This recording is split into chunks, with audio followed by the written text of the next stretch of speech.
Proximity alert. Unidentified predatory species. Classification Apex Gamma. Approaching outer ring. Estimated collision time with debris shield, 7 minutes. The monotone voice of Aurora Outpost's central AI echoed through the research station's corridors, causing a momentary freeze among the diverse array of beings shuffling between laboratories and living quarters. Most returned to their business after a collective shrug of whatever passed for shoulders among their species. Alerts about space predators were common in this remote sector of the Orion Arm, where Aurora Outpost floated like a glittering soap bubble in the cosmic darkness. The outpost itself was an engineering marvel, a sprawling complex of interconnected modules, observation decks, and research facilities, all protected by energy shields and reinforced hulls. It housed scientists and engineers from 17 galactic species, each pursuing their own research while contributing to the collective knowledge base of the Interstellar Administrative Agency. Inside Laboratory Module 7, Dr. Miranda Hale barely registered the announcement. The human xenobiologist was too absorbed in calibrating her new observation equipment, a specialized drone network that would allow her to track and document the behaviors of various space-dwelling creatures in their natural habitat. Another day, another predator, she muttered to herself, adjusting the sensitivity on a neural transmitter.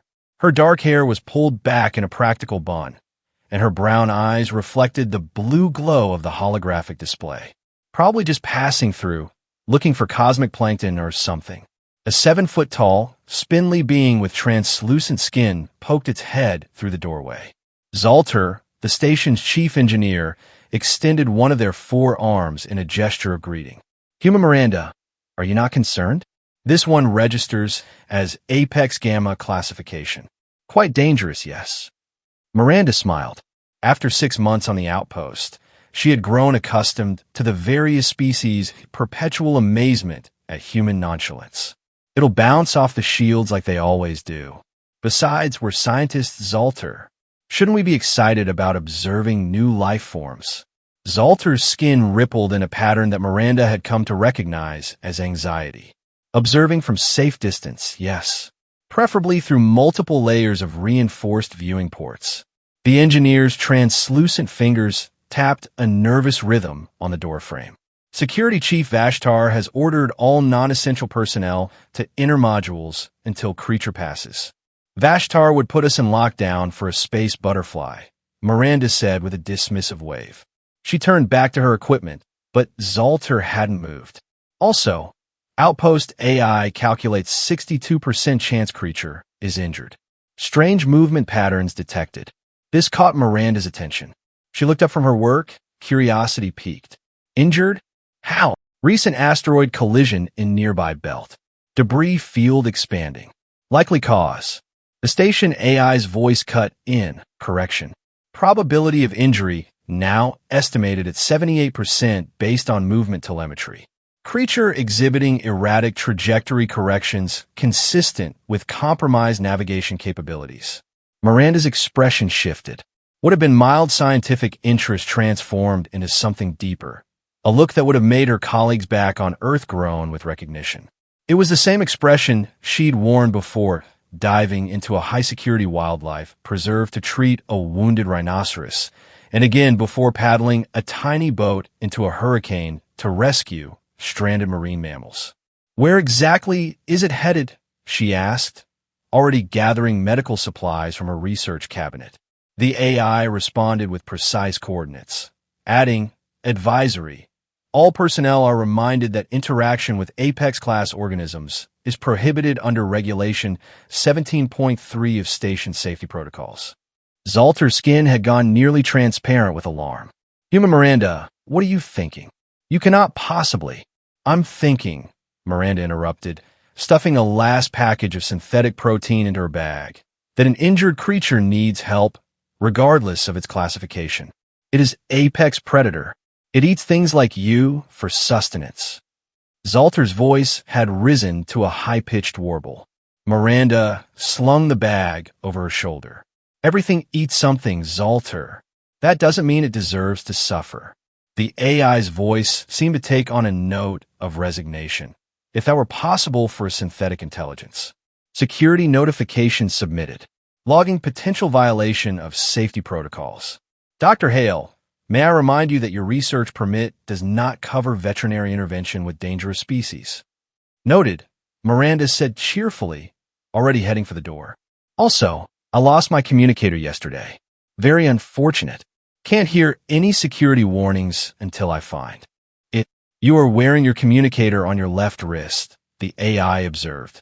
Miranda glanced down and quickly removed the device, tossing it onto a nearby workstation. No, I'm not. Must be someone else's. Anyway, got to run. Scientific observation calls. As she hurried down the corridor toward the auxiliary docking bay, the station's AI began broadcasting. Attention.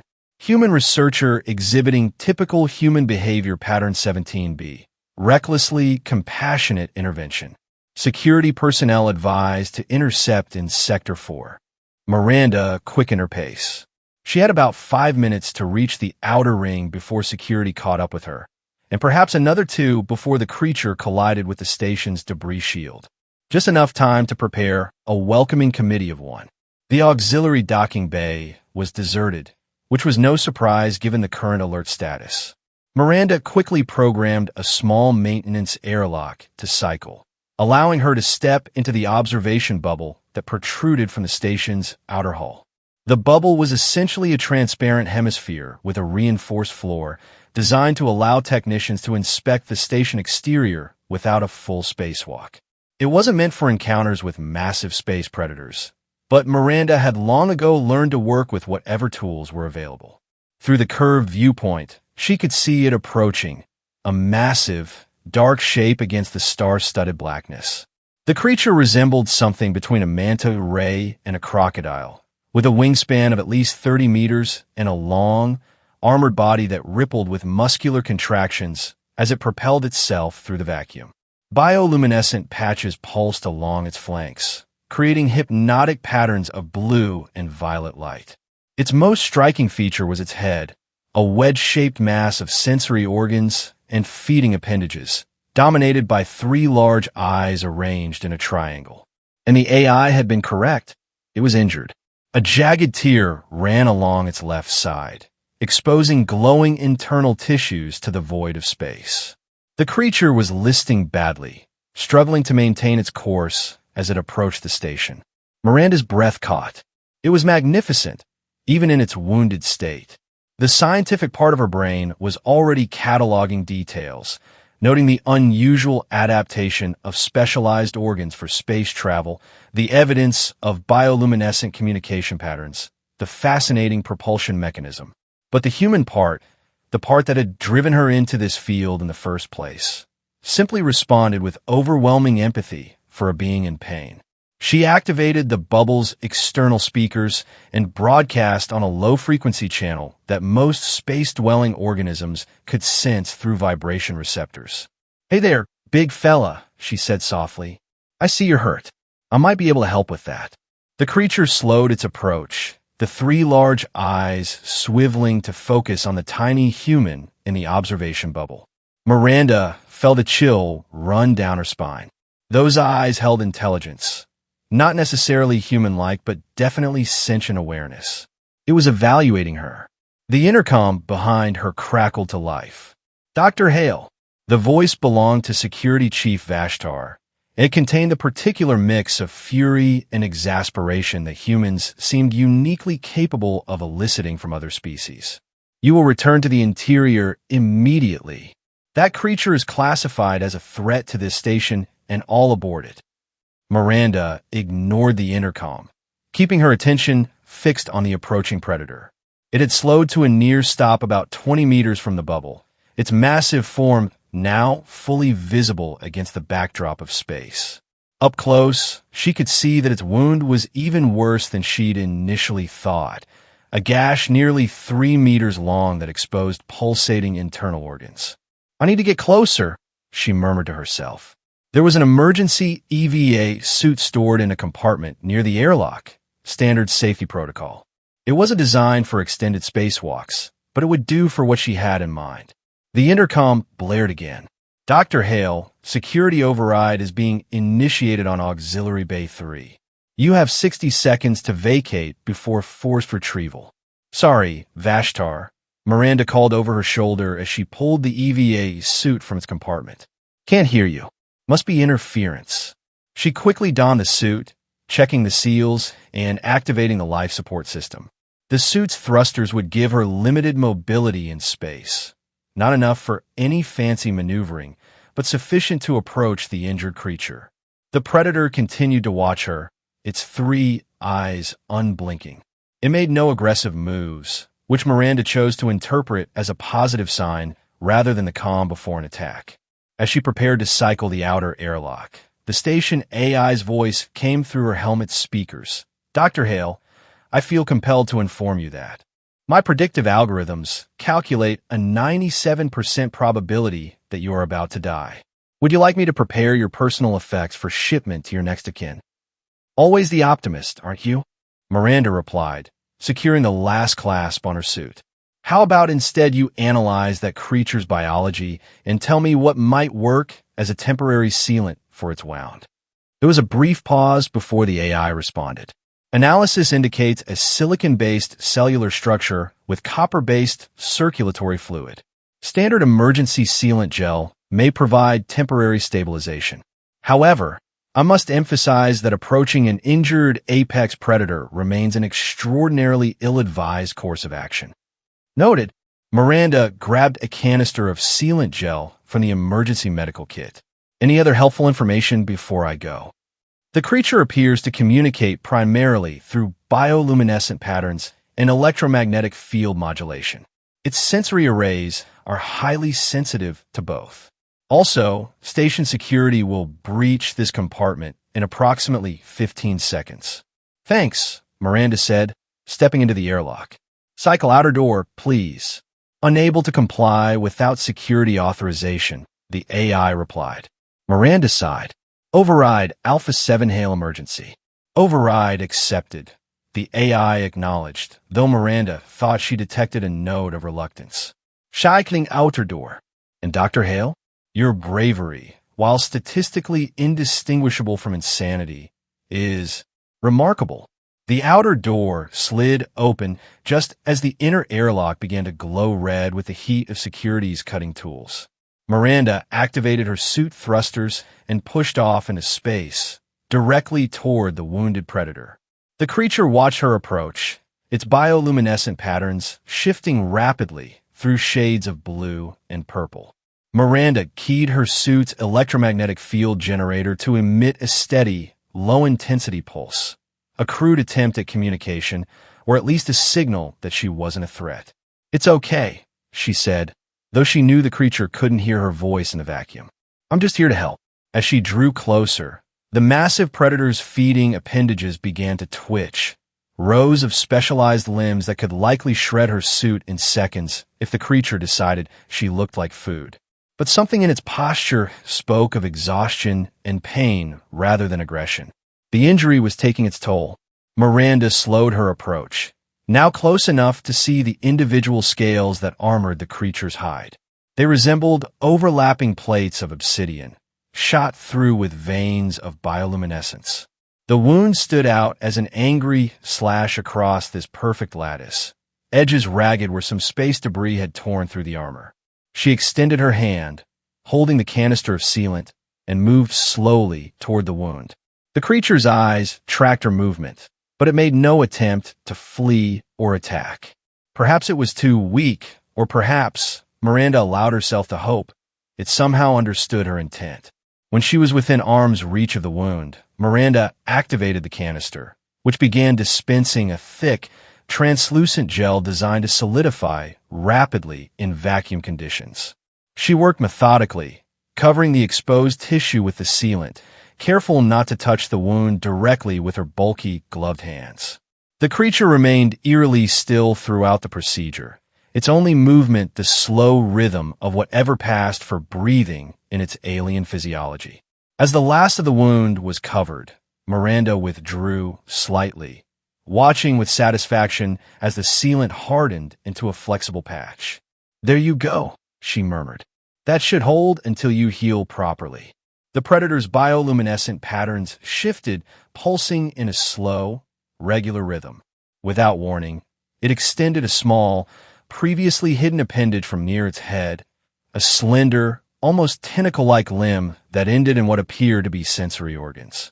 The appendage gently brushed against Miranda's helmet, leaving a faint trail of bioluminescence on the transparent material. Miranda held perfectly still, heart pounding in her chest. The gesture didn't seem aggressive, but rather curious? Grateful? She couldn't be sure, but the fact that she wasn't currently being digested seemed like a positive sign. The moment was interrupted by a harsh spotlight cutting through the darkness. A security shuttle had deployed from the main docking bay, its weapons systems visibly powered up as it approached the human and the predator. Dr. Hale, Vashtar's voice crackled through her comm system. You will return to the station immediately. We are prepared to neutralize the threat if necessary. The predator's reaction was immediate. Its body tensed, bioluminescent patterns flashing rapidly in what Miranda interpreted as alarm. She quickly positioned herself between the security shuttle and the creature. Stand down. Vashtar, she shouted into her comm. This creature is not a threat. I've treated its wound, and it's shown no aggression whatsoever. Your assessment is irrelevant, Vashtar replied. Station protocols are clear regarding Apex-class organisms. Return now, or we will be forced to take action. Miranda felt a surge of anger. If you fire on this creature, I'll be right in your line of fire. Are you prepared to explain to the agency why you shot a human researcher? There was a tense silence. Then, reluctantly, you have 5 minutes to return to the station, Dr. Hale. After that, we will retrieve you by force if necessary. The shuttle remained in position, spotlight fixed on the tableau of human and predator. Miranda turned back to the creature, which was still watching the shuttle warily. I have to go, she said, making a gentle, shooing motion with her hands. You should probably get moving too, before they decide protocol is more important than my safety. The predator made no move to leave. Instead, it drifted slightly closer to Miranda, its wounded side carefully angled away from her. The tentacle-like appendage reached out again, this time making a deliberate pattern of touches against her helmet. Dr. Hale, the AI's voice came through her comm. I am detecting electromagnetic patterns consistent with communication attempts from the organism. Can you translate? Miranda asked, not taking her eyes off the creature. Negative. Pattern is unknown. However, based on contextual analysis and behavior, the organism appears to be expressing attachment. Miranda's breath caught. Attachment? You mean it's imprinting on me? Unknown. Insufficient data for conclusion. However, the organism has made no attempt to depart despite the presence of a perceived threat. This behavior is inconsistent with typical survival patterns for space-dwelling apex predators. The security shuttle edged closer, and the creature's bioluminescence flashed in agitation. Miranda made a quick decision. Vashtar, I'm coming back. But the creature is coming with me. Absolutely not. Vashtar's voice rose in pitch. Have you completely lost your mind, human? It's injured and needs medical attention. I've established a rapport with it. And think of the scientific opportunity. No one has ever studied a live specimen of this species up close, because they eat anything that gets close enough to study them. This one hasn't eaten me, Miranda pointed out reasonably. I propose we use the large containment bay in Research Section 5. It's designed for studying potentially hazardous specimens. There was a long pause before Vashtar responded. The station director will need to approve this insanity. Then get them on the comm, Miranda said. Meanwhile, I'll start bringing our new guest in. She turned to the predator, which was still hovering close to her. Slowly, she began to move back toward the station, using gentle hand gestures to encourage the creature to follow. To her amazement, and clearly to the shock of everyone watching from the station, the massive predator began to follow her, keeping pace like an oversized, space-dwelling puppy. The AI's voice came through her comm again. Fascinating behavioral adaptation. I'm updating my predictive models regarding interspecies bonding. Also, a station-wide alert has been issued regarding your return. Medical personnel are standing by to treat you for probable brain damage. Miranda couldn't help laughing as she led the massive predator toward the station's large research airlock. Behind them, the security shuttle followed at a cautious distance, weapons still trained on the creature. No brain damage, just a new perspective.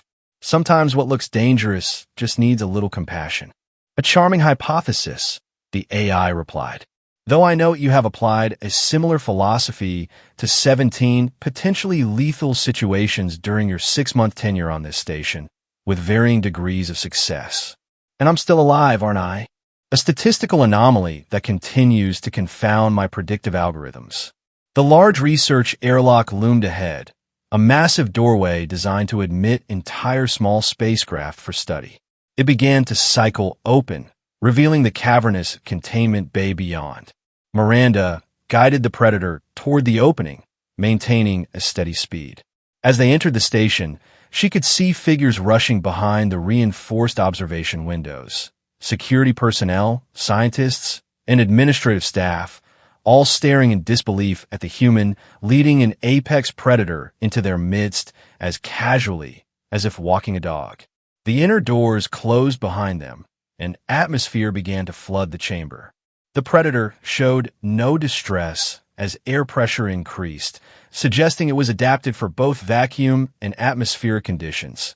Another fascinating detail for Miranda to study later, assuming Vashtar didn't immediately override the airlock controls and eject them both back into space. Once atmospheric pressure normalized, Miranda removed her helmet, taking a deep breath of recycled station air. The predator drifted closer, its 3 eyes fixed on her now exposed face with apparent fascination.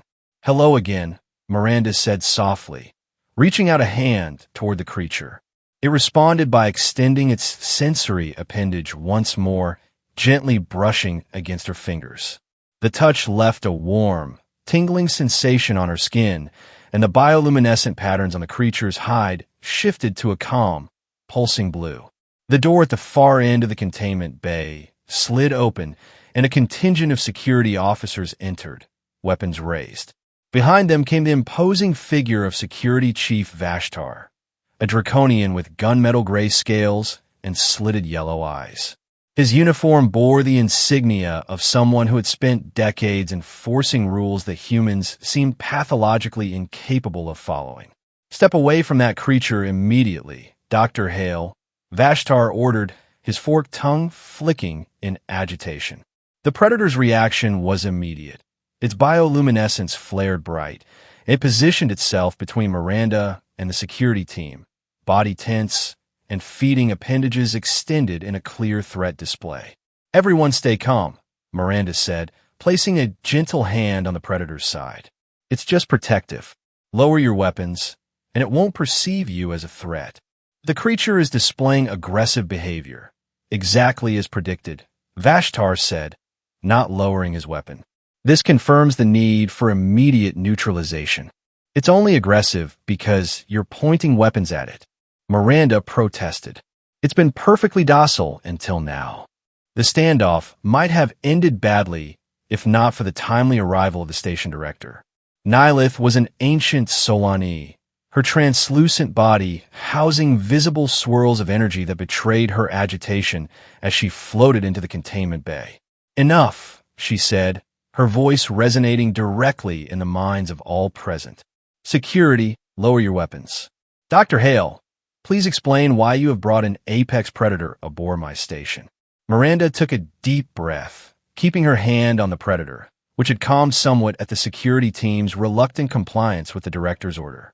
"Director Nylith, this creature was severely injured by space debris. I provided emergency medical treatment, and it responded with non-aggression and what appears to be trust. It's exhibiting intelligence and communication attempts. This is an unprecedented opportunity to study and understand a species previously known only as a dangerous predator." Nylith's energy patterns swirled contemplatively. "And you believe it poses no threat to the station?" "I believe that if treated with respect and care, it will respond in kind." It could have attacked me at any point during our encounter, but chose not to. That alone challenges everything we thought we knew about this species.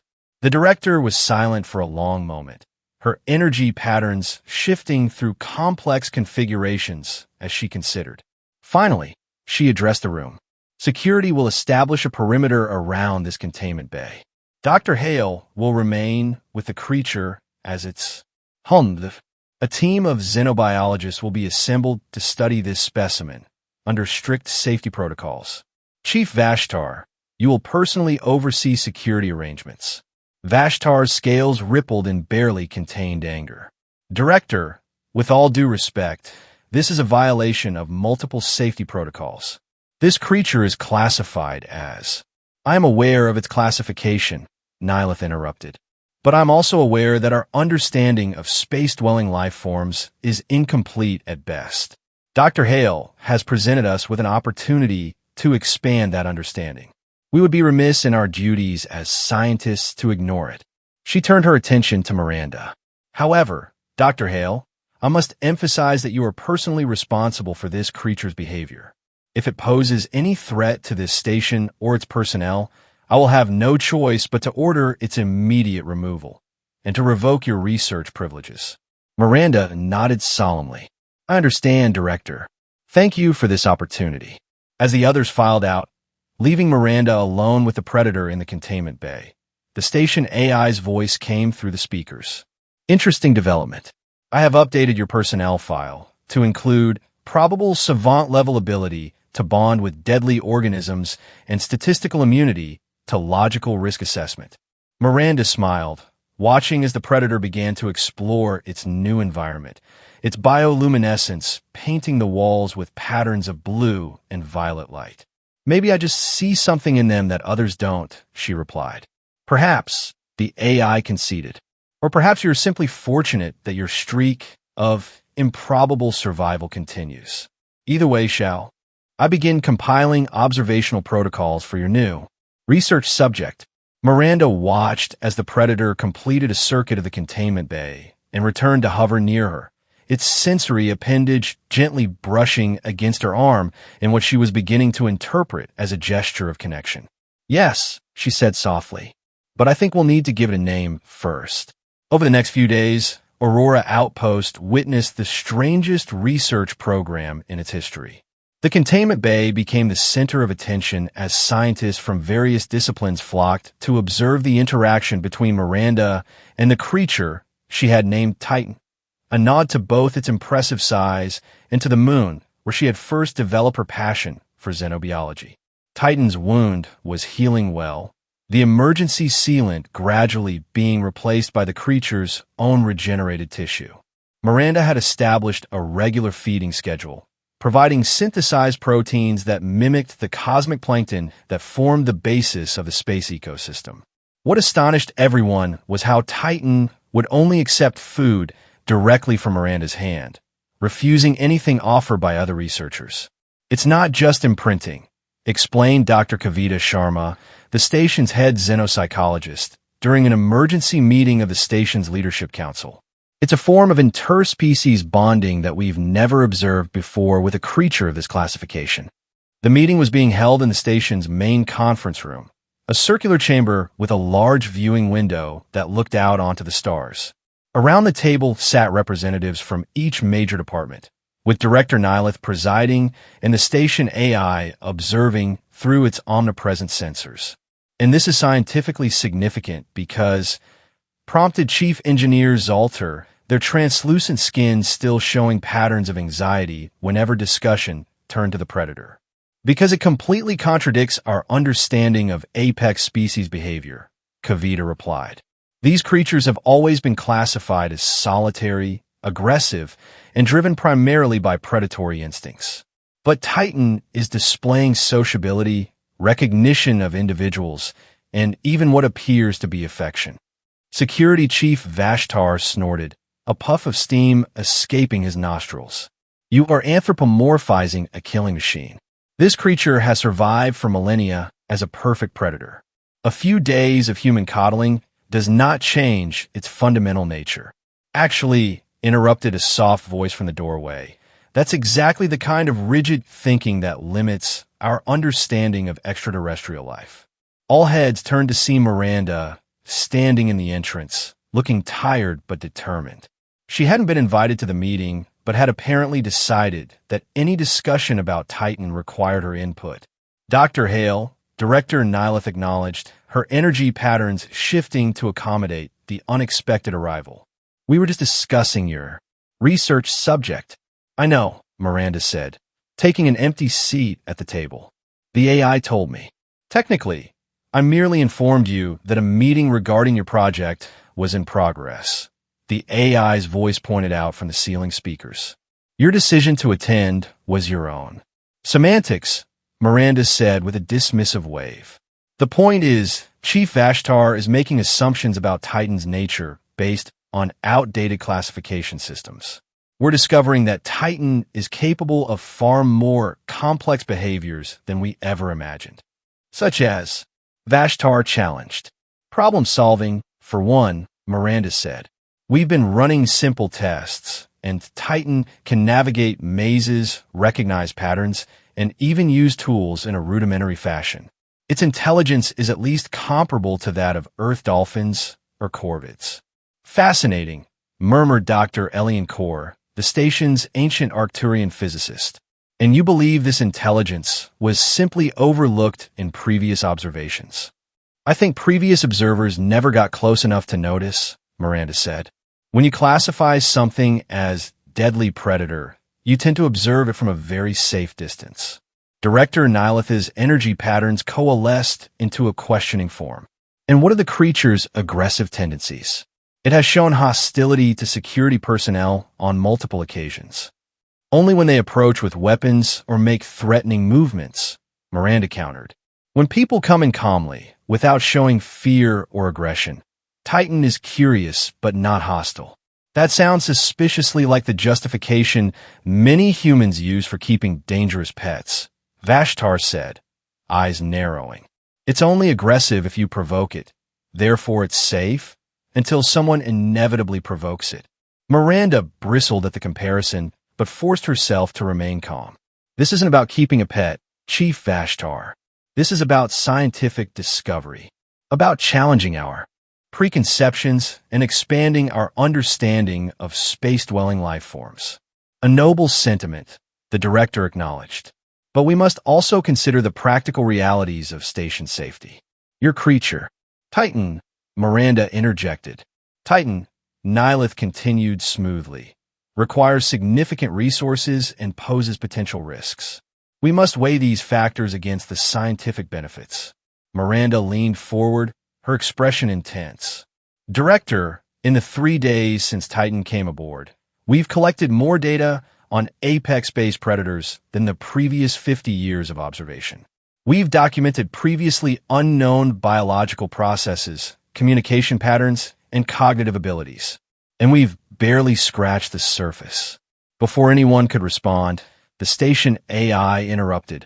Alert. Unusual activity detected in Containment Bay 5. Miranda's head snapped up. What kind of activity? Is Titan all right? The specimen appears to be in distress, the AI reported. Bioluminescent patterns indicate agitation, and it is attempting to breach the secondary containment field. Miranda was already on her feet. Put on screen. The large display on the conference room wall flashed to life, showing a live feed from the containment bay. Titan was indeed agitated, its massive form circling the perimeter of the energy field that formed a secondary barrier within the bay. Its bioluminescence was flashing in rapid, chaotic patterns of red and orange, colors Miranda had never seen it display before. What happened? She demanded. Who's been in there? No personnel have entered the containment bay in the last 43 minutes, the AI replied.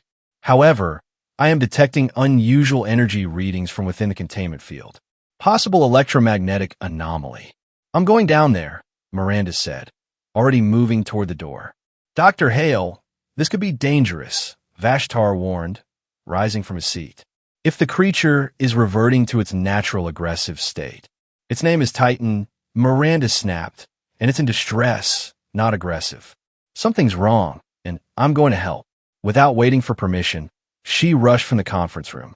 After a moment's hesitation, the others followed, their curiosity and concern overriding protocol. The journey to Containment Bay 5 took less than 2 minutes through the station's rapid transit system, but it felt like an eternity to Miranda. Her mind raced through possibilities. Was Titan ill?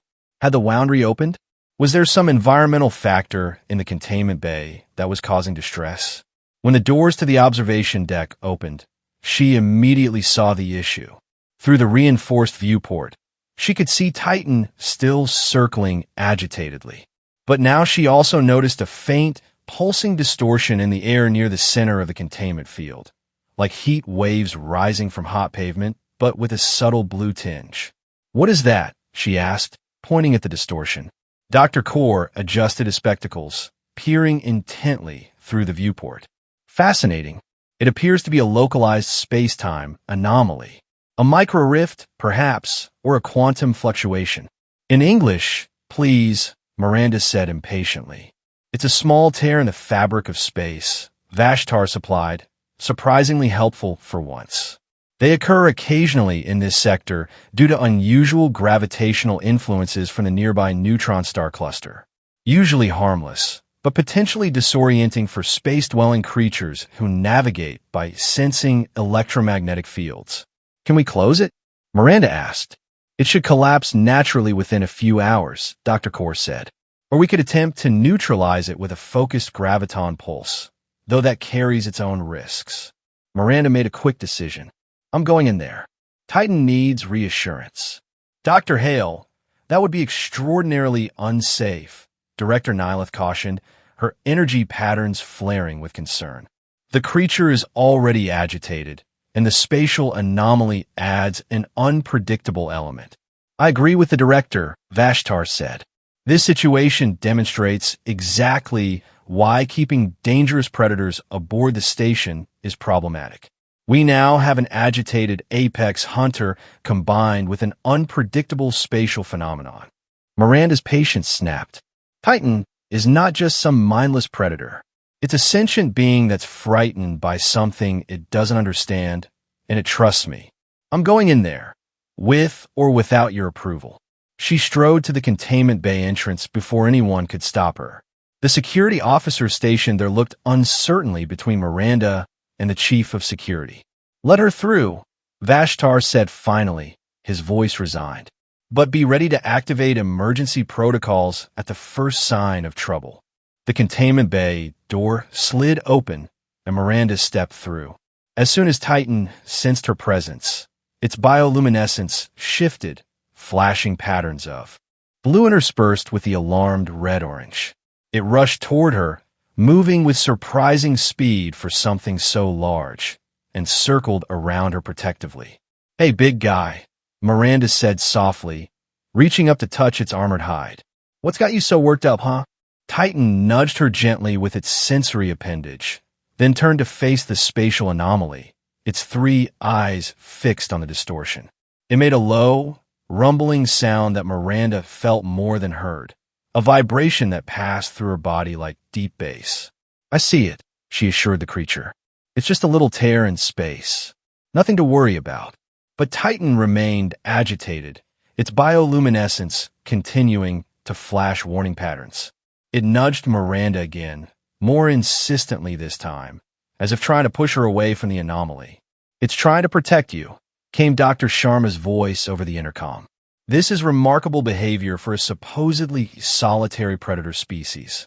Miranda watched as Titan positioned itself between her and the spatial distortion, its massive body forming a living shield. The realization hit her with sudden clarity. Titan wasn't just frightened by the anomaly. It was worried about her safety. "It's okay," she said, moving to stand beside Titan rather than behind it. "We'll face this together, all right?" She placed her hand on Titan's side, feeling the vibrations of its internal biological processes beneath the armored scales. The creature's bioluminescence began to calm, shifting from alarmed reds and oranges to more soothing blues and purples. Together, they watched the spatial anomaly, which seemed to be slowly contracting in on itself. After several minutes, It collapsed with a faint flash of light, leaving behind nothing but undisturbed air. Titan's body relaxed noticeably, its aggressive posture melting away as the perceived threat disappeared. It turned its 3 eyes toward Miranda, the sensory appendage gently brushing her cheek in what she was beginning to recognize as a gesture of affection. "I think we've just witnessed something extraordinary." Dr. Sharma's voice came through the intercom, barely containing her excitement. "Protective behavior toward another species. This completely contradicts established theories about apex predator psychology. Not to mention it raises serious questions about our classification system," added Dr. Kaur. "Perhaps we've been too quick to categorize space-dwelling life forms based on limited observations." Miranda smiled, running her hand along Titan's side as the creature settled into a relaxed, hovering position beside her. "I've been saying that for years. Maybe now someone will listen." From the observation deck, Director Nylith watched with swirling patterns of fascination in her energy form. Even Security Chief Vashtar seemed momentarily at a loss for words, his reptilian features frozen in an expression that might have been grudging respect. "I believe," the director said finally, "that we need to reconsider the parameters of Dr. Hale's research project. This may be more significant than any of us initially realized." The emergency meeting that reconvened 30 minutes later had a markedly different tone.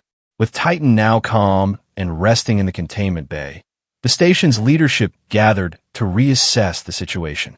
"I propose establishing a formal research initiative," Director Nylith began, her energy patterns forming clear, decisive shapes.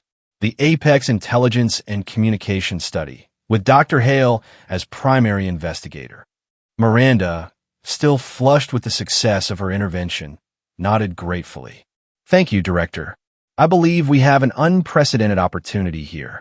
"However," Vashtar interjected, "we must establish strict safety protocols.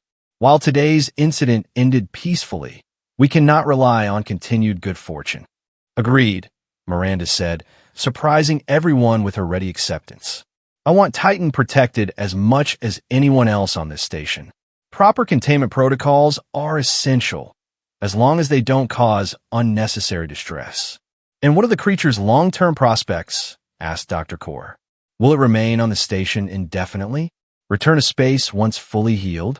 These questions have significant implications. Miranda had been considering this herself. "I think we should leave those decisions until we better understand Titan's capabilities and needs. For now, our priority should be continuing to treat its wound and establishing reliable communication." "Speaking of communication," Dr. Sharma said, pulling up a holographic display, "I've been analyzing the bioluminescent patterns. There appear to be consistent sequences that correlate with specific situations or emotions. With enough data, we might be able to develop a rudimentary translation matrix." "The creature also utilizes electromagnetic field modulation," the station AI added. "My sensors have detected complex patterns that suggest a secondary communication channel beyond the visible light spectrum." "A dual-channel communication system," Miranda mused. "Fascinating. We'll need specialized equipment to properly record and analyze both aspects simultaneously." "Requisition whatever you need," Director Nylith said. "This project now has priority research status." Vashtar snorted softly. "So the human brings a deadly predator aboard, and instead of ejecting them both into space, we give them a bigger research budget. Typical. Science often advances through unexpected opportunities, Chief Vashtar," the director replied smoothly. "Sometimes the greatest discoveries arise from what initially appears to be a breach of protocol. Just ensure your discovery doesn't consume the discoverer, Dr. Hale," Vashtar said, fixing Miranda with his yellow gaze. "I've seen many researchers become too attached to their subjects. It rarely ends well." Miranda met his gaze steadily. "Duly noted, Chief. But I think we've already established that Titan isn't just a research subject. It's an intelligent being deserving of respect and ethical treatment. A perspective that speaks well of your character," Director Nileth observed, though it may complicate the objectivity of your research. I believe the most valuable insights often come from connection rather than detachment, Miranda replied. And in this case, that connection is what's made the research possible in the first place. As the meeting concluded with approval for the new research initiative, Miranda found herself both excited and slightly overwhelmed by the responsibility she'd taken on. Not only was she now accountable for a massive space predator's behavior, but she was also tasked with fundamentally reshaping scientific understanding of apex species throughout known space. Over the following weeks, Aurora Outpost experienced a subtle but profound transformation. What had begun as a potential crisis, an apex predator aboard a research station, gradually evolved into the most exciting scientific project in the outpost's history. Containment Bay 5, now officially designated as the Apex Intelligence Research Center, became a hub of activity. Scientists from various disciplines rotated through, each bringing unique perspectives and methodologies to the study of Titan. The creature itself continued to heal rapidly, the wound on its side now little more than a faint scar. As its strength returned, so did its curiosity and energy. Miranda found herself spending more and more time designing enrichment activities to keep Titan mentally stimulated. Puzzles involving food rewards, objects that emitted electromagnetic patterns for it to interpret, and even a game involving a drone that projected holographic prey-like images for Titan to hunt. It's remarkable how quickly it learns, Dr. Sharma commented one day, as they watched Titan navigate a complex three-dimensional maze to reach a reward. It remembers solutions and improves its time with each attempt. The cognitive flexibility is on par with the most intelligent species we've encountered. Miranda nodded, checking the data on her tablet. And notice how it's using both visual cues and electromagnetic sensing to map the maze structure. It's not just following one sensory channel. It's integrating multiple inputs to create a comprehensive model of its environment. What fascinated Miranda most, however, was Titan's growing attachment to her. The creature would light up with distinctive bioluminescent patterns whenever she entered the research center, often rushing to greet her with gentle nudges from its sensory appendage. It would follow her movements with its three eyes, positioning itself to stay near her as she worked, and sometimes even mimic her gestures in a way that suggested deliberate imitation. The station's AI had taken a particular interest in documenting these interactions. I have compiled 1,247 instances of what appear to be affectionate behaviors directed specifically toward you, Dr. Hale, it reported one morning. The statistical improbability of this level of cross-species bonding continues to astonish my analytical subroutines. In other words, Miranda translated with a smile, you think it's cute that the big scary space monster likes me. I would not use the term cute, as it lacks scientific precision, the AI replied primly. However, I do find the relationship noteworthy. It suggests possibilities for interspecies connection that my programming had previously calculated as highly improbable. Even Security Chief Vashtar had begun to grudgingly acknowledge Titan's unusual behavior. He still insisted on maintaining strict security protocols around the research center, but his initial demands for the creature's immediate removal had ceased. I still don't trust it, he told Miranda during one of his weekly security inspections. But I can see that it has not yet attempted to devour anyone, which is unexpected. High praise coming from you, Chief, Miranda teased. Next thing you know, you'll be volunteering to feed it. Vashtar's scales rippled in what might have been amusement. Let's not get carried away, Dr. Hale. Accepting its presence is quite different from sticking my arm into its feeding apparatus. The real breakthrough came nearly a month after Titan's arrival. Dr. Sharma and her team had been working tirelessly on a translation matrix for Titan's bioluminescent language, feeding thousands of recorded patterns into an adaptive learning algorithm designed to identify consistent meanings.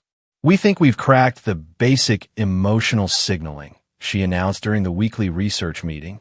The algorithm can now identify patterns representing contentment, distress, curiosity, and several other primary states with 87% accuracy. That's incredible progress, Miranda said. What about the more complex patterns? That's where it gets interesting, Sharma replied, pulling up a holographic display of various light sequences. Some of these patterns appear to be not just emotional signals, but actual conceptual communication. For instance, this sequence, she highlighted a particular pattern of blue-green pulses, consistently appears when Titan is looking at or interacting with the station's structural elements. We believe it might represent the concept of habitat or shelter. In this one, she continued, highlighting another pattern of rapid purple-white flashes, appears most frequently when Titan is interacting with you, Dr. Hale. Miranda studied the pattern with interest. So it might be a name for me, or a category, Sharma suggested. Perhaps caretaker or friend. The limitation is that we can't ask Titan directly what these patterns mean. We can only infer from context. Actually, the station AI interjected, I may have a solution to that problem. I have been developing an interface that could allow rudimentary two-way communication. A schematic appeared on the main display. A device shaped somewhat like a flattened sphere, covered in light-emitting panels and electromagnetic field generators. This communicator would be capable of reproducing both the bioluminescent patterns and electromagnetic field modulations that Titan uses, the AI explained. Initially programmed with the patterns we've already identified, it could function as a basic translation device. Miranda leaned forward, excitement building. So I could actually speak to Titan, ask questions, and receive answers. In a very simplified form, yes, the AI confirmed. Think of it as similar to early human cetacean communication experiments from the 21st century. Limited vocabulary, simple concepts, but genuine exchange of information. How soon can we have a prototype? Director Nyleth asked. Engineering estimates 7 to 10 days for initial construction, the AI replied. Testing and calibration may require additional time. Make it a priority, the director ordered. If we can establish even rudimentary communication with an apex predator species, it would revolutionize our understanding of space ecology. As the meeting concluded, Miranda couldn't help but feel a surge of anticipation. The possibility of actually communicating with Titan, of moving beyond intuition and observation to direct exchange, was thrilling. But along with excitement came a nagging concern, one she had been avoiding confronting directly. What would happen when Titan was fully healed? Would it want to return to space, to its natural habitat? Or had their unusual bond created a new reality for both of them? And if Titan did want to stay, what would that mean for the station? For her research? For the very classification system that had defined humanity's relationship with space-dwelling creatures? These questions kept her awake that night, staring at the ceiling of her quarters while her mind raced through possibilities and implications. The universe had always been full of mysteries, but for the first time in her career, Miranda felt like she was on the verge of solving one that truly mattered. The prototype communicator was ready in just 6 days, a testament to the priority the project had been given. It was a sleek device about the size of a dinner plate, its surface covered with an array of light-emitting elements and surrounded by a halo of electromagnetic field generators. Engineers had designed it to be handheld for Miranda's use, but sturdy enough to withstand potential examination by Titan. The interface is intuitive, explained Chief Engineer Zalter, demonstrating the communicator's controls. These touch panels select pre-programmed pattern sequences, organized by our best understanding of their meanings. The central display shows the current pattern being emitted. Miranda took the device, feeling its comfortable weight in her hands. And the AI integration? The station AI will monitor all exchanges and provide real-time analysis, Zalter confirmed. It will also record new patterns for addition to the database. The first communication session was arranged with all the gravity of a first contact scenario. Key members of the research team gathered in the observation area of the Apex Intelligence Research Center, while Miranda entered the main chamber alone, carrying the new communicator. Titan was immediately attentive, its three eyes focusing on Miranda as she entered. It approached with its now familiar greeting pattern of blue-purple bioluminescence, extending its sensory appendage toward her. "Hello to you too, big guy," Miranda said softly, reaching out to touch the appendage gently. "I brought something new today, something that might help us understand each other better." She activated the communicator, selecting the pattern that Sharma's team believed represented greeting or acknowledgement. The device lit up, reproducing the sequence of blue-white pulses with perfect fidelity. Titan went completely still, its own bioluminescence fading to a dim glow. For a heart-stopping moment, Miranda worried that she had somehow offended or frightened the creature. Then, slowly, methodically, Titan produced an identical pattern in response. It recognized the communication attempt. Dr. Sharma whispered from the observation area, her voice carrying through Miranda's earpiece. "This is already further than we dared hope."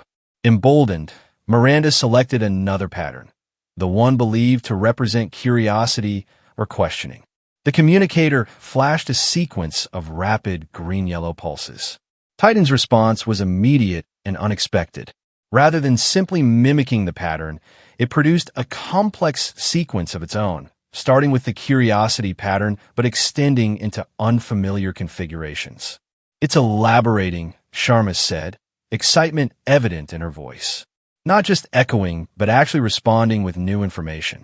Over the next hour, Miranda worked through the catalog of known patterns, each time receiving responses that suggested not just recognition, but comprehension and engagement. Titan wasn't simply mimicking, it was conversing. The true breakthrough came when Miranda, feeling increasingly confident, decided to experiment with combining patterns. She selected the sequence believed to represent food, followed by the questioning pattern. Titan's response was a burst of bioluminescence so bright it momentarily dazzled her, followed by an enthusiastic bobbing motion that Miranda had come to associate with affirmation. It then moved to the feeding station in the corner of the chamber, turning back to look at her expectantly. "I think you just successfully asked if it's hungry," Sharma said, laughing softly, and received a very enthusiastic yes. Miranda couldn't help laughing too as she went to prepare Titan's meal of synthesized proteins. The creature followed her, continuing to produce excited bioluminescent patterns that the translational algorithm was struggling to keep up with. "This is more than just basic communication," Miranda said later, during the debriefing session. "Titan understands the concept of symbolic representation, that patterns can stand for objects or ideas that aren't physically present. That's a cornerstone of abstract thinking." "And it immediately grasped the idea of the communicator," added Dr. Kaur. "No training period, no conditioning. It recognized the device as a communication tool from first use." "So what does all this mean for our understanding of apex predators?" Director Nylith asked, her energy patterns forming thoughtful configurations. "It means we've been categorizing them all wrong," Miranda said firmly. "We've been defining these creatures by their predatory behavior alone, ignoring their potential for intelligence, communication, and even social bonding. We need to completely rethink our classification system." Security Chief Vashtar, who had been uncharacteristically quiet throughout the meeting, finally spoke up. "While today's demonstration was impressive, I must caution against hasty reclassification based on a single specimen. This individual may be an outlier, or its behavior may be altered by the unusual circumstances of its rescue and rehabilitation." "A fair point," Miranda conceded. "But even if Titan is exceptional among its kind, that still means our categorical assumption that all apex-based predators are mindless hunters is flawed. We need more data, more observations, ideally of multiple individuals." "Are you suggesting we bring more of these creatures aboard the station?" Vashtar asked, alarm evident in his voice. "Not necessarily," Miranda said quickly, "but we could develop protocols for field studies using similar communication techniques. Or perhaps, once Titan is fully healed, we could observe its interactions with others of its kind in their natural habitat." Director Nylithus. Energy patterns shifted decisively. "I believe this warrants further exploration." Dr. Hale, I'd like you to prepare a formal proposal for expanded research initiatives, including both continued study of your current subject and potential methodologies for wider investigation. Thank you, Director, Miranda said, barely containing her excitement. I'll have it ready by tomorrow. As the meeting dispersed, Vashtar approached Miranda in the corridor outside. A word, Dr. Hale.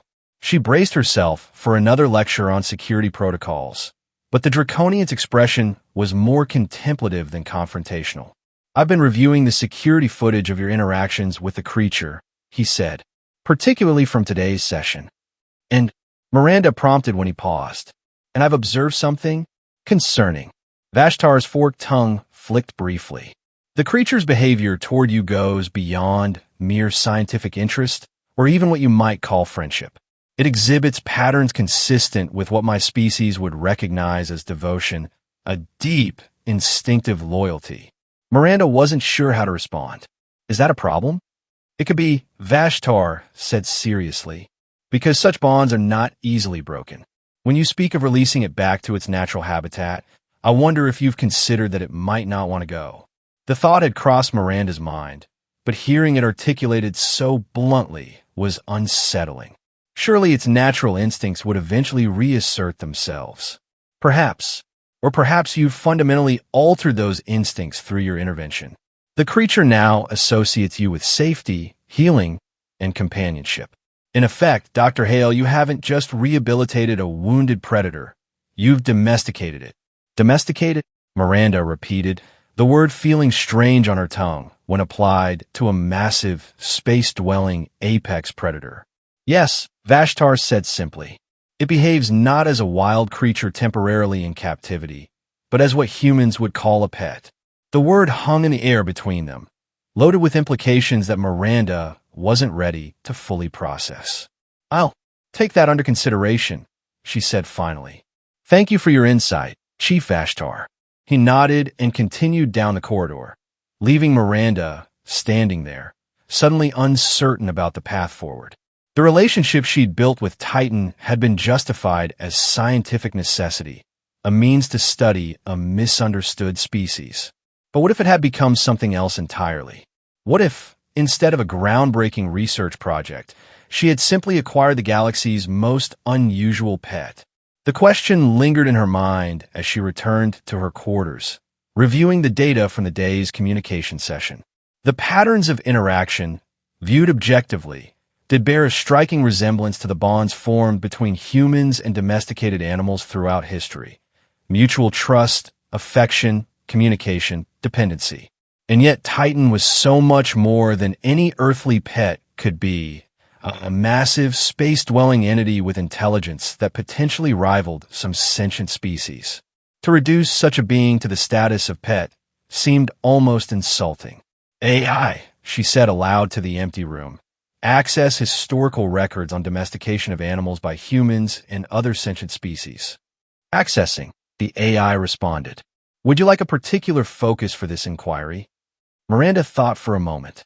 Psychological and evolutionary aspects, particularly how domestication reshapes both the domesticated species and the domesticator. Working. This may take some time, as the dataset is extensive. While the AI processed her request, Miranda pulled up the latest medical scans of Titan. The creature's wound was now completely healed, with only a faint discoloration in its bioluminescent patterns marking where the injury had been. Physically, there was no reason it couldn't return to space whenever it chose. Preliminary analysis complete, the AI announced. Would you like the summary or the full report? Summary first, please. The domestication of animals across multiple sentient species follows similar patterns despite biological and cultural differences, the AI began. It typically involves mutual benefits, provision of resources, and protection in exchange for services or companionship. From an evolutionary perspective, domestication accelerates adaptive changes in the domesticated species, selecting for traits that enhance compatibility with the domesticator, such as reduced aggression and increased sociability, Miranda murmured. Precisely. However, the relationship also transforms the domesticator. Humans, for example, co-evolved with their domesticated animals, developing new social structures, technologies, and even neurological adaptations to facilitate interspecies bonding. Miranda considered this. And what about apex predators specifically? Have they been successfully domesticated? Rarely, and usually only after many generations of selective breeding, the AI answered. Notable exceptions exist, Earth felines being perhaps the most relevant analog. Despite being predatory by nature, several feline species formed symbiotic relationships with humans while retaining much of their independence and predatory instincts. Space cats, Miranda said with a small smile. Zalter would have a fit. There's one other aspect worth noting. The AI continued.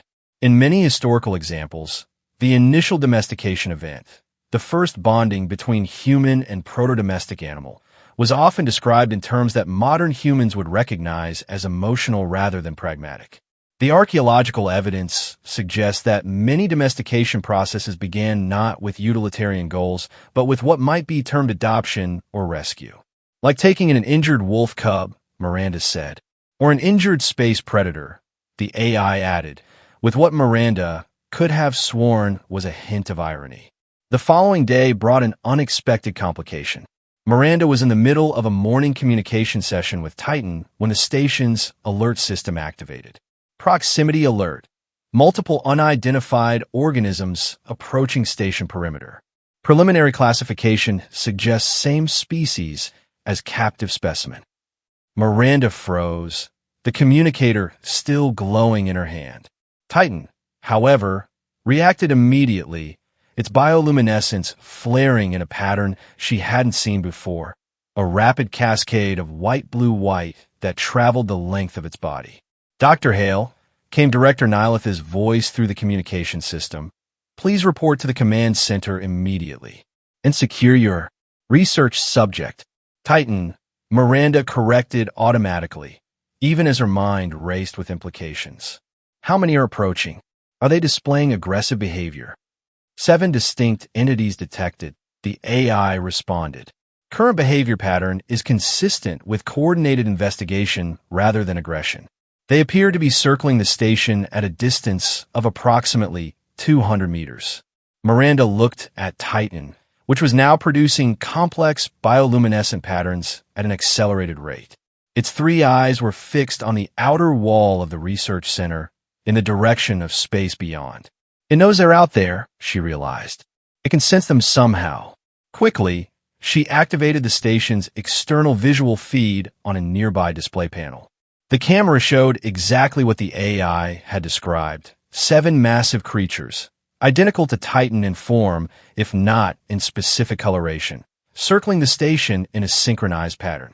Their bioluminescence flickered in sequences that seemed to mirror what Titan was displaying. They're communicating, Miranda breathed. Titan, do you know them? Are they your family? Pot.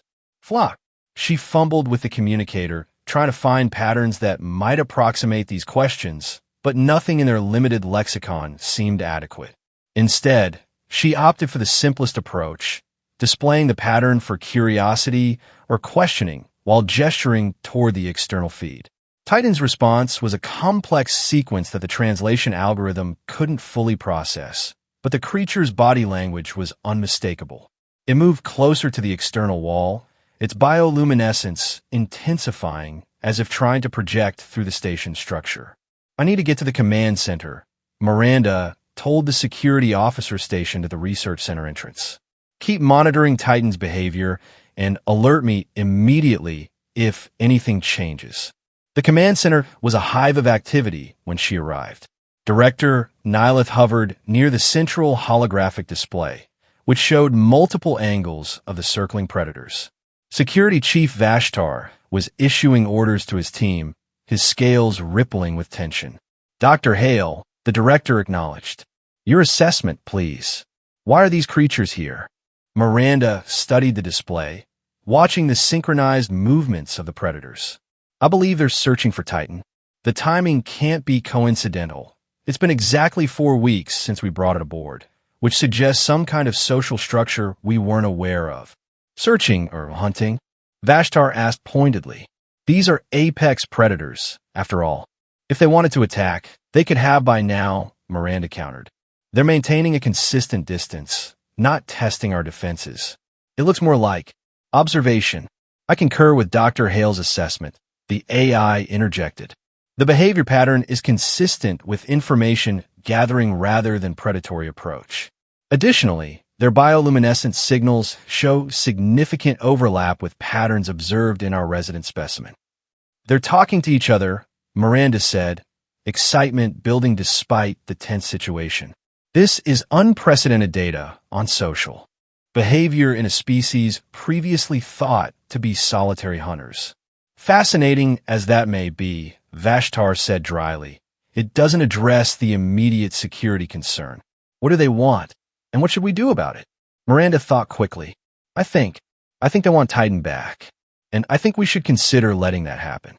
Her words were met with a moment of stunned silence. You've spent weeks establishing communication and studying this creature, Director Nyleth said, her energy patterns betraying surprise. And now you would simply release it? Not simply, Miranda clarified. But yes, ultimately, Titan is healed. These are clearly members of its species, possibly even its social group. If they've come looking for it, that suggests bonds we didn't know existed. She pointed to the display, where the predators continued their patient circling.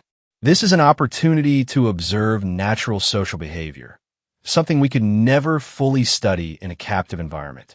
And ethically, if Titan has a family group, we should allow it to return. And if it doesn't want to leave? Vashtar asked quietly, repeating his earlier concern. What then, Dr. Hale? The question struck at the heart of Miranda's internal conflict. That's Titan's choice to make, but it should be offered the choice. Director Nyleth's energy patterns shifted thoughtfully. A bold proposal. How would you suggest proceeding? Let me communicate with Titan about the situation, Miranda said. We've established enough of a lexicon that I might be able to convey the basics. Then, if it's willing, we could use the large research airlock to allow controlled interaction with the others. Vashtar's scales rippled in alarm. You want to let all of them into the station? Not inside, Miranda clarified, but in the airlock chamber itself, a controlled environment where we can observe the interaction while maintaining station security. After intense debate, a compromise was reached. The large research airlock would be prepared for a potential reunion, but with significant security measures in place. Emergency force fields, armed personnel on standby, and the station's defense systems at heightened readiness. Miranda returned to the research center, where Titan remained fixated on the external wall, its bioluminescence still pulsing in patterns that seemed directed outward. Hey, she said softly, approaching with the communicator. We need to talk about your friends out there. Using the limited vocabulary they had established, augmented with gestures and images on display screens, Miranda attempted to explain the situation and the choice that lay before Titan. The creature's responses were difficult to interpret precisely, but its increasing agitation and movement toward the external wall made its desire clear. It wants to go to them, Miranda told the research team, but I'm not sure if it understands that might mean leaving permanently. Perhaps that distinction isn't meaningful to its species, Dr. Sharma suggested. Our concept of permanent separation might not translate to beings that navigate vast stretches of space where encounters may naturally be sporadic. Either way, Miranda said, we've agreed to facilitate the meeting. Let's prepare for transport to the research airlock. Moving Titan through the station corridors was a logistical challenge they hadn't attempted before. The creature was now fully mobile, capable of propelling itself through air as efficiently as through space.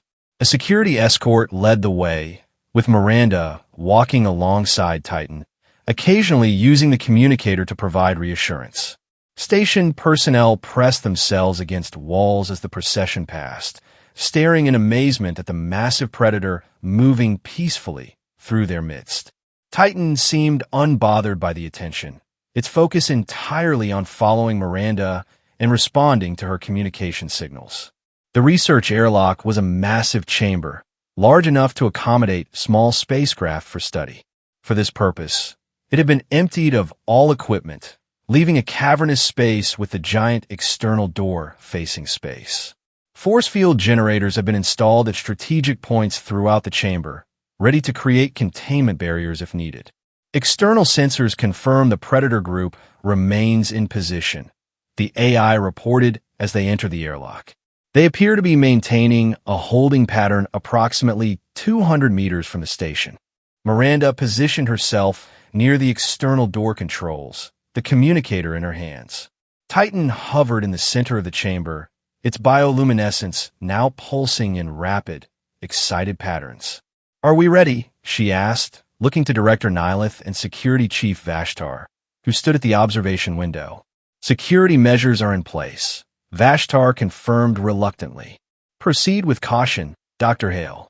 Miranda took a deep breath and addressed Titan directly. "Okay, big guy, let's meet your friends." She activated the external door sequence. As the massive portal began to slide open, emergency force fields automatically engaged, creating an invisible barrier that would prevent atmospheric loss while allowing visual and electromagnetic communication.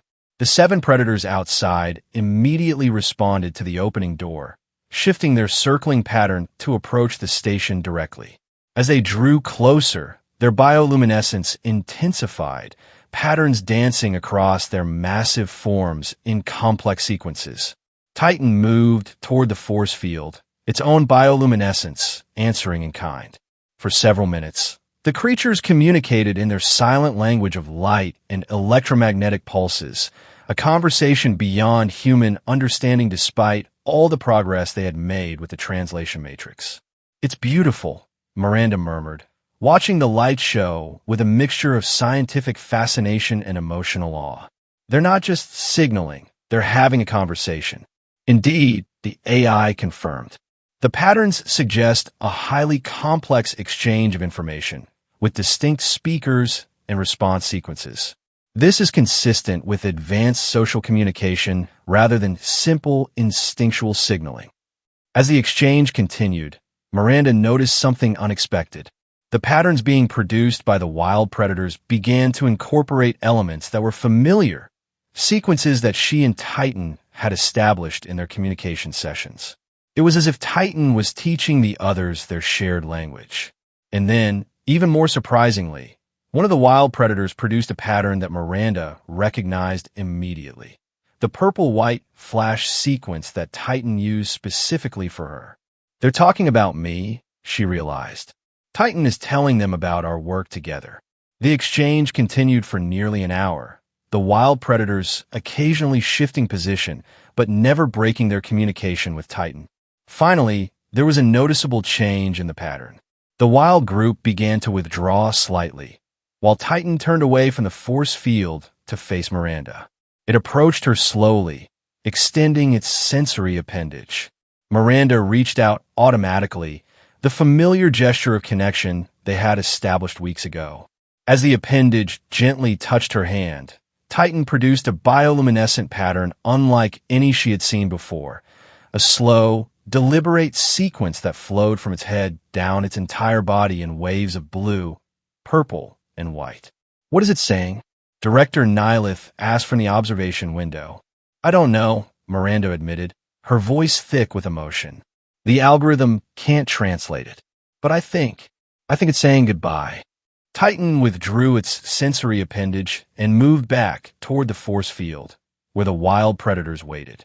It looked at Miranda once more, its 3 eyes fixed on her with what she could only interpret as intensity.